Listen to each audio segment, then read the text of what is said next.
उतर जाए मेरे मन की प्यास, पूर्ण होवे सगली आस। डोले नाही तुम राची, अमृत नाम जप गुरुमुख में। मन मेरे गहो हरि नाम का ओला। मन मेरे गहो हरि नाम का ओला। तुझे न लागे ताता झोला। मन मेरे गहो हरि नाम का ओला। मन मेरे गहो हरि नाम का ओला। नाम औखद सोई जन पावे, कर कृपा जिस आप दिवावे। हर हर नाम जाके हृदय वसे, दुख दर्द तिहि नानक नसे। मन मेरे गहो हरि नाम का ओला। मन मेरे गहो हरि नाम का ओला। मेरे प्यारे भाइयों, मेरे परमात्मा के प्यारे जीव हंसों, बहुत दिनों से कोई सत्संग नहीं आ पा रहा था। इसकी वजह यह थी कि मैं 1 महीने से विदेश दौरे पे था और यहाँ पे परमात्मा के प्यारे जीव हंसों को जगाने का कार्य बहुत अच्छी तरह हो रहा है।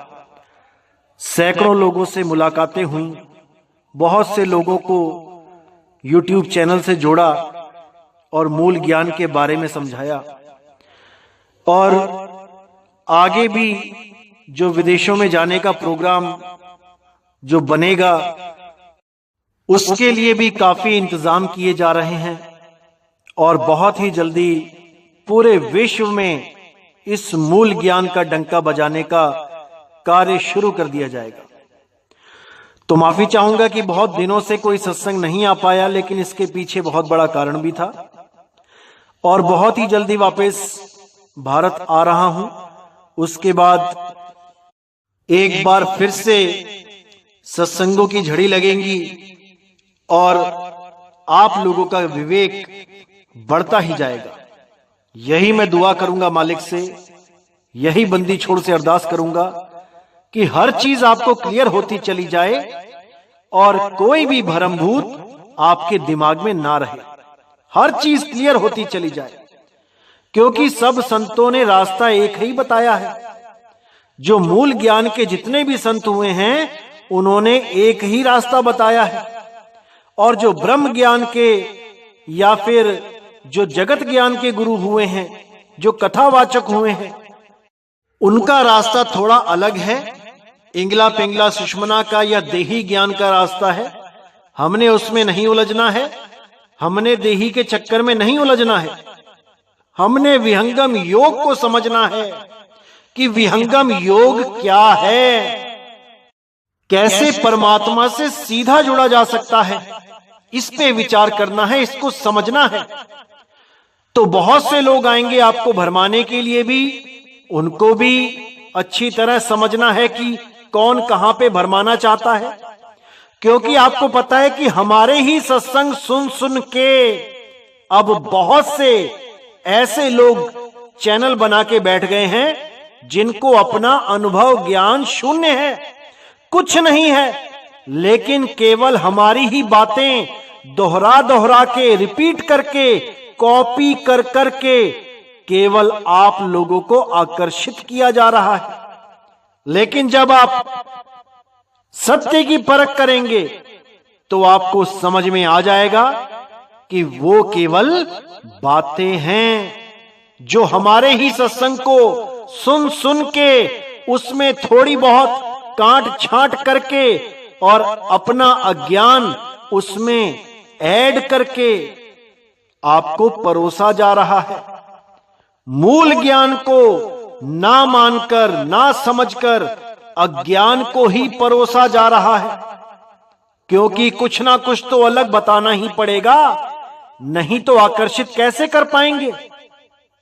अब इनके चक्कर में जो पड़ जाते हैं वो लोग पढ़ते हैं जिनका विवेक अभी पूरी तरह जागृत नहीं हो पाया। जैसे मैंने पहले भी बताया था कि लकड़बग्गा शेर का मुकाबला नहीं कर सकता, एक पल भी उसके सामने नहीं ठहर सकता, लेकिन शेर के बच्चे को वो नहीं छोड़ता, क्योंकि अभी उस शेर के बच्चे में इतना सामर्थ्य नहीं है कि वो उस लकड़बग्गे का मुकाबला कर सके। इसी प्रकार जो जीव पूर्ण विवेकी नहीं हो पाता है वो इन लोगों के चंगुल में फंस जाता है, अपना जन्म बर्बाद कर लेता है, क्योंकि पूर्ण विवेक जगा ही नहीं। इसीलिए मैं कहता हूं कि पहले हमारे सत्संग शुरू से लेके अंत तक सुनो और समझो। समझना बहुत जरूरी है, क्योंकि अगर आपने वाणी को सही से समझ लिया तो कोई भी काल का दूत आपको भ्रमित नहीं कर पाएगा। लेकिन अगर आपने केवल वाणी को सुना है, समझा नहीं, तो कोई भी आके आपको भ्रमित कर सकता है। तो मेरे भाइयों, अच्छी तरह समझना है, एक एक बात पे विचार करना है, क्योंकि मैं यहां कोई कहानियां सुनाने नहीं आया हूं।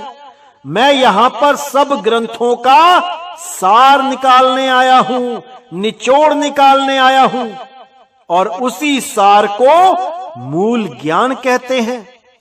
इसीलिए साहिब ने बोला, सतगुरु ऐसा चाहिए जैसा सूप सुहाए, और सार सार तो गही रहे, थोथा दे उड़ाए। मैं यहां पे थोथा ज्ञान बताने नहीं आया हूं, मैं आपको केवल सार सार समझाने आया हूं। अब आप कितना समझ पाते हैं ये आपकी बुद्धि विवेक पे निर्भर करता है। मैंने तो अपना कार्य कर दिया है, समझने वाले समझ चुके हैं। अब जो नहीं समझ पा रहे हैं ये उनके पुराने जन्मों के संस्कार हैं, जो पूर्णतया जागृत नहीं हो पा रहे हैं। लेकिन जिस दिन बंदी छोड़ की दया हो जाएगी, ये संस्कार पूरी तरह जाग जाएंगे, और फिर ऐसा कोई भी अधूरा गुरु या अधूरा शिष्य उनको भ्रमित नहीं कर पाएगा, कभी नहीं कर पाएगा। इसीलिए मेरे भाइयों, आपने अपने विवेक को सदा जगा के रखना है, ताकि कोई आपके अनमोल जीवन को बर्बाद ना कर पाए।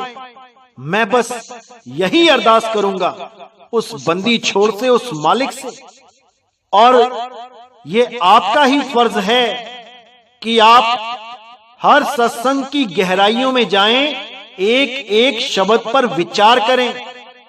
मैंने जो बताना था बता दिया है, अब ग्रहण आपने करना है। और अगर आपकी कोई शंका होती है, कोई सवाल मन में आता है, तो आप उसको लिखते चले जाइए। एक नंबर सत्संग से सुनते सुनते आगे बढ़ें, और जो भी प्रश्न मन में आता है उसको अपनी डायरी पे लिखें। मैं पूरे विश्वास के साथ कहता हूं कि जैसे ही आप आगे से आगे बढ़ते जाओगे, वो लिखे हुए सारे सवाल, वो सारे प्रश्न आप स्वयं ही काटते चले जाओगे, क्योंकि उनका जवाब आपको आने वाले सत्संगों में अपने आप मिलने लग जाएगा। और धीरे धीरे इतना विवेक बढ़ जाएगा कि सवाल ही खत्म हो जाएंगे। हर चीज को आप खुद ही समझ जाओगे, क्योंकि परमात्मा ने कोई कमी नहीं छोड़ी है समझाने में, वो समझा ही रहा है।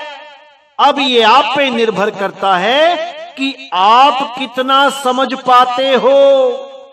जैसे एक क्लास में 60 बच्चे हैं तो टीचर तो समझा ही रहा है, लेकिन उन्हीं 60 बच्चों में से कोई फर्स्ट आ जाता है, कोई सेकंड आता है और कोई फेल भी हो जाता है। इसमें टीचर का कोई कसूर नहीं है, ये कसूर उस बच्चे का है जो ध्यान नहीं दे रहा। टीचर ने तो अपना काम 60 के 60 बच्चों के लिए एक समान किया है, लेकिन कौन कितना ग्रहण कर पाता है ये उसका विवेक, उसकी बुद्धि पर निर्भर है कि वो कितना समझ पाता है कि क्या समझाया जा रहा है। इसीलिए मैं बार बार कहता हूं, अपने विवेक को जगा के रखो, सोने मत देना, नहीं तो इस दुनिया में ऐसे ऐसे ठग बैठे हैं कि तुम्हें पता भी नहीं लगने देंगे और ठग के भी चले जाएंगे। क्योंकि ठग हमेशा विश्वास जीत कर ही ठगी मारता है। ठग कभी चोरी नहीं करता, ठग कभी डाका नहीं डालता, वो तुम्हारे विश्वास को जीतता है और एक दिन विश्वासघात करके चला जाता है। इसी प्रकार ये जो काल के दूत ठग बैठे हैं, ये तुम्हारे विश्वास को जीतते हैं। मीठी मीठी बातें सुना के, वाणियों को तोड़ मरोड़ के, इनके पास अपना अनुभव ज्ञान तो कुछ होता नहीं, केवल दूसरों के सत्संगों की कॉपी करके, नकल मार के केवल आकर्षित करना ही जानते हैं। ऐसे लोगों से सावधान रहना है मेरे भाइयों, सावधान रहना है। और हर बात को, हर सत्संग को अच्छी तरह समझ के उसके सार को ग्रहण करना है, ताकि कभी भी जीवन में धोखा ना खा पाओ।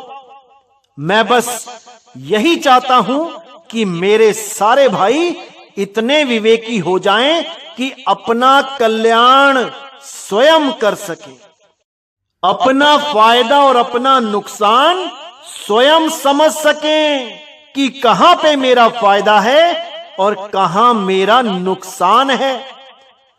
तो मेरे भाइयों, थोड़ा सा और इंतजार करेंगे, उसके बाद मैं लगातार सत्संग दूंगा आपको, और जो परमात्मा की मूल वाणियां जो आपको अभी और समझानी है, ताकि हर प्रकार के भ्रम का नाश हो सके और भविष्य में भी आप बिल्कुल सेफ रह सको, सुरक्षित रह सको।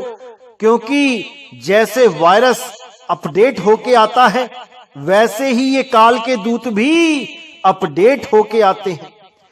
तो इनसे कैसे अपनी रक्षा करनी है, इनके अज्ञान से कैसे बचना है, ये सब भी आपको आने वाले सत्संगों में अच्छी तरह समझा दिया जाएगा, ताकि आप सदा के लिए सिक्योर हो सको, सदा के लिए सुरक्षित हो सको।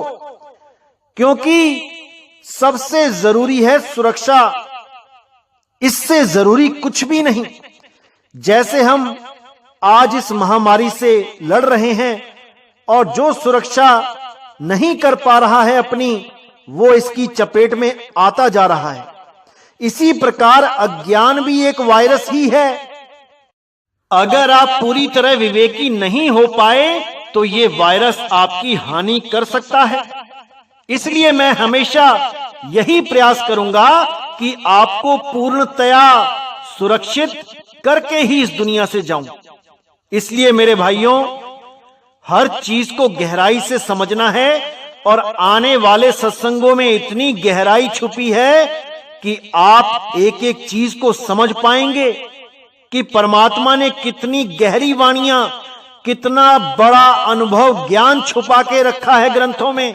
लेकिन ये अधूरे गुरु उन ग्रंथों को पढ़कर भी उस अवस्था को समझ नहीं पाते, उस भाव को समझ नहीं पाते जो वाणियों में पहले से ही दर्ज कर दिए गए हैं।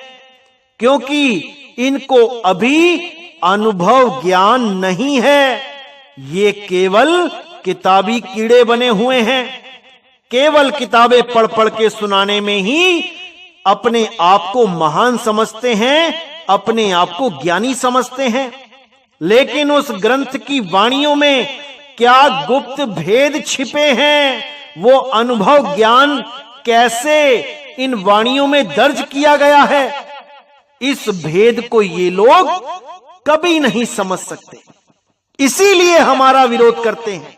लेकिन मेरे भाइयों, जितने भी विवेकी हंस हैं वो इस चीज को समझ भी रहे हैं और अनुभव में भी लेके आ रहे हैं। उनको जब अनुभव होता है, जो वाणी में दर्ज है उसके अनुसार जब अनुभव हो जाता है, तब उन्हें समझ में आता है कि वाणी सत्य है, पर इसको समझने वाले नहीं समझ पा रहे हैं, केवल अनुभव ज्ञान ना होने के कारण। इसलिए मेरे भाइयों, अनुभव ज्ञान के बिना सब थोथा ज्ञान है, सब झूठ है।